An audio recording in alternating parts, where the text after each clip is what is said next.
One more time for Rebecca.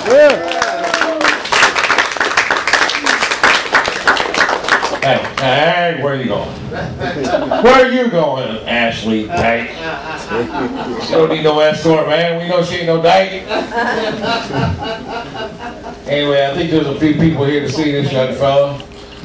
I just recently met him here a few weeks ago, and then again tonight. He's a pretty funny dude. His name is Vinnie Paul.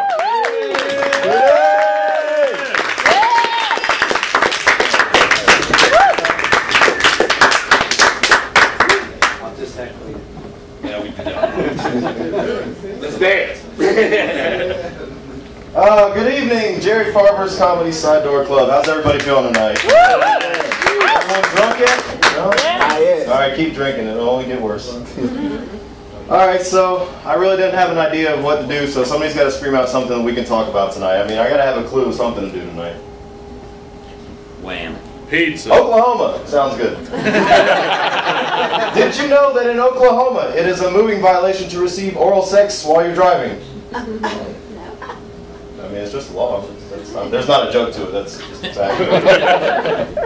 All right, give me something else to talk about. Something other than Oklahoma. Pop culture. Pop culture. All right, I can deal with pop culture.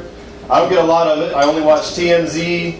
I only read Us Weekly, People Entertainment, Entertainment Tonight. So I don't really get a lot of it. Let's see what I can conjure up here. Lindsay Lohan, she's in the news, isn't she? Everybody likes seeing her arrested again. I think she's doing a fine job filling in for Charlie Sheen, isn't she?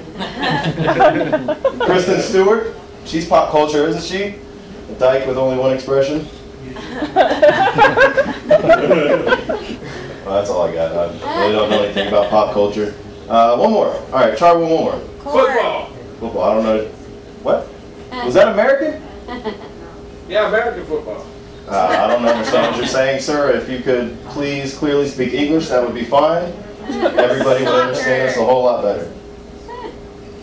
But to me, it doesn't really seem like anybody in America really speaks English anymore, do they? Or American. Excuse me. I remember I called a service provider in Minnesota. Minnesota! Okay. Gracias para llamar a Bed Bath & Beyond. ¿Cómo puede ayudarle? I guess I accidentally called Tijuana. I didn't know what the fuck was going on with that phone call. I mean, I can't blame it for foreigners in America. They don't really have much to go on. I mean, people using cliches and hackneyed expressions and ebonics and Spanglish and everything else that's going around. I had a friend of mine that came up to me and they said, in the course of the conversation, they said, if these walls could talk. Well, yeah, and then what? What the fuck is the wall going to have to talk to you about? You want to see a trick I learned in the Navy? I have glue and wallpaper on my face. Oh, really? Isn't that fucking enlightening? I just won the Powerball, and I'm going to tear you down next week so I have room to make for my pool table. Yeah. Wants that shit. People who say that shit ought to be tied to the bumper of a station wagon like the dog from National Lampoons. These walls could talk, I swear. I had someone come up to me the other day. In the course of the conversation, they said they left a haunted house. They said they were scared shitless. As if they were frightened into constipation.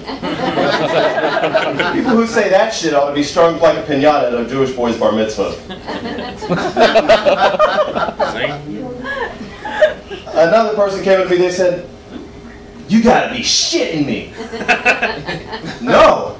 I mean, could you imagine me coming up and shitting out any one of you here in the crowd tonight? I mean, there'd be undigested intestinal lining, there'd be muscle tissue, there'd be earlobe pieces and fingernail clippings. Nobody wants that. I shit you not. That's what I do. That's the sentence I can agree with. I shit you not.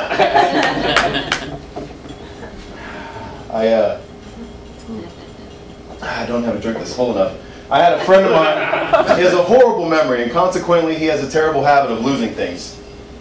And so, he says to me, every time he loses something and he finds it, he says to me, hey Dennis, I told you he had a terrible memory. He says to me, hey Dennis, I found what I was looking for. So, that's good, man, I'm happy. Where was it? It was the last place I looked for it. Well, isn't that a clear and lucid statement? I don't know about you all, but I'm not a quitter. When I found something I've lost, I keep looking for it. Lose my keys? Shit, I can't remember where I... Oh, I've got them. Hold on. Here they are. Now, wonder where else they could be. Man, were they in your drink there? Okay, it's empty, so no keys in there. You know, there's one statement I really don't mind hearing people say. A guy comes up to you and says, "Hey, dude." It's true. And immediately, you know, I really don't get pissed off about this guy because it's a firm greeting initially. You know, hey being the greeting and the introduction, and dude acknowledging the fact that I am a dude. And immediately, I'm okay with this guy because I know two things. I know one, that he can't back out of the driveway without creating a job. And I know two, that if I really ever wanted to start smoking pot again, this would be the guy to ask. Do it. Has anybody here ever been to Amsterdam? Yeah! All right! He's a pothead. My kind of guy, but, you know, a while back. An old saying I like to go by is, when in Rome. Maybe you've heard of it. When in Rome, Do it. go to Amsterdam. But, I mean, there's all kinds of smokers. Some people can't handle their marijuana. Some people can. And there's all different types. You got your 29-year-old virgins who live in your parents' basement. They're usually jerking off to video game anime porn and getting so baked that they have a staring contest with a toaster for 4 hours. You got the people who are, with just a little bit of marijuana, geniuses. Normally, they're blank, but I mean, these are the people that can paint, they can sculpt. These are the people that can write music and play music. These are the people that they write books and they write poems.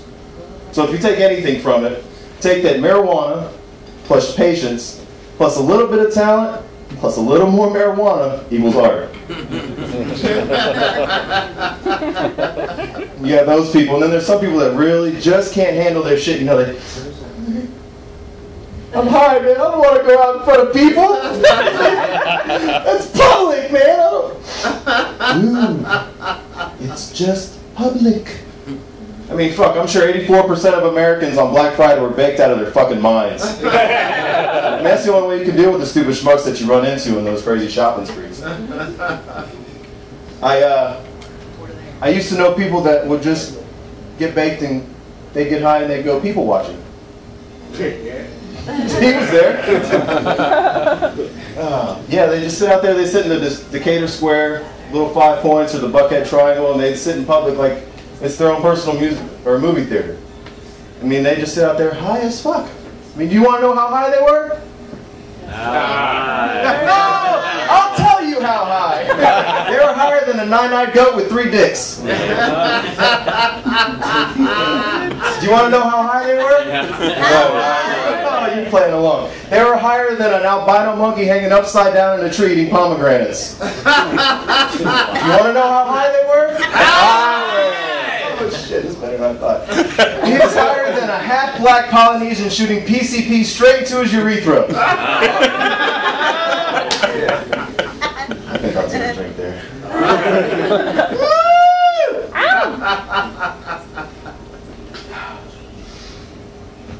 Yeah, I can see the appeal in getting high and going people watching. You know, it seems like it'd be some lively entertainment. You see the black people mix. See them mixing with Hispanic people. You see Asians mixing with Middle Easterners. You get the rich white people who are unnoticeably being followed by European sexual predators. I mean, all that sounds appealing. I could understand getting baked and sitting down and watching people being morons, but I don't know, just the end of that. It just has that starring Liam Neeson feel to it. And I'm sorry, but fuck Liam Neeson. Fuck him with the big rubber dick, break it off in him, and beat him with the rest of it. That's my time.